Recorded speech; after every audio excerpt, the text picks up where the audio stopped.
आज चाहिँ हामी नजिकैको नेपा भन्ने रेस्टुरेन्टमा गयौँ। अनि त्यहाँ चाहिँ भित्र जाँदै भित्ताभरि कोरिएको चित्रहरूले एकदमै धेरै आकर्षित गरिरहेको थियो।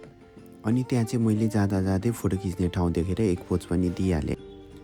अनि हामी चाहिँ सबैजना भित्रतर्फ लाग्यौँ। अनि भित्रको भाइब्स चाहिँ एकदमै चिल थियो है। अनि त्यहाँ चाहिँ बिहानको 11 बजेदेखि बेलुकाको 4 बजेसम्म चाहिँ नोमी होदाई र ताबे होदाई रहेछ है। र एकदमै धेरै नेपाली परिकारहरू पनि पाइँदो रहेछ है। र हामीले चाहिँ फाइनली नोमी होदाई र ताबे होदाई गर्ने डिसिजन गऱ्यौँ र अर्डर गऱ्यौँ। साथीले चाहिँ अर्को साथीलाई फोन गरेर देखाउँदै पनि थियो है यो खाना लाग्यो भनेर। रेस्टुरेन्टभित्र एकदमै राम्रो पार्टी स्पेस थियो है।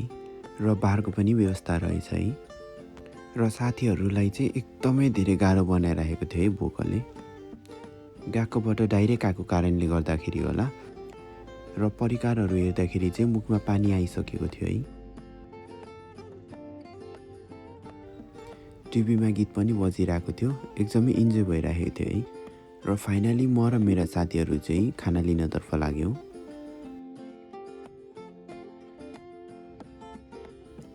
अनि जब मेरो पालो आयो मैले चाहिँ 4वटा बुटुको एकैपल्ट उठाएँ है। अनि साथीले चाहिँ भन्दै थियो है साइडमा हेर्न अलिकति धेरै आउँछ भनेर भन्दै थियो है।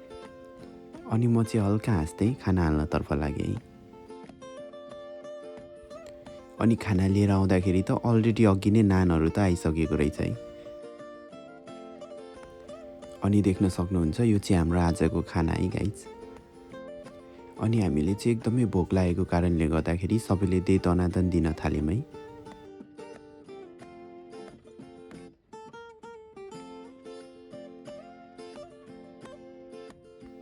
अनि एकजना साथीले चाहिँ लस्सी खतरा खाइदिरहेको के लस्सी आउन पाएको छैन अघि नै सक्दिरहेको है गाइज।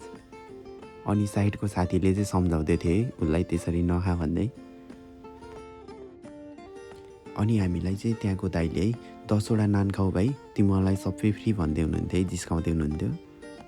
अनि साथीहरूले चाहिँ जोसका साथ दे दनादन दिइरहेको थियो है। अनि एकजना साथीले चाहिँ अगाडि नै 3टा लस्सी खाइसकेको थियो है, अझै लस्सी अर्डर गर्दै थियो है।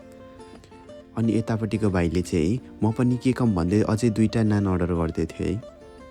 र फाइनली अझै 2टा लस्सी पनि आइपुग्यो है गाइज।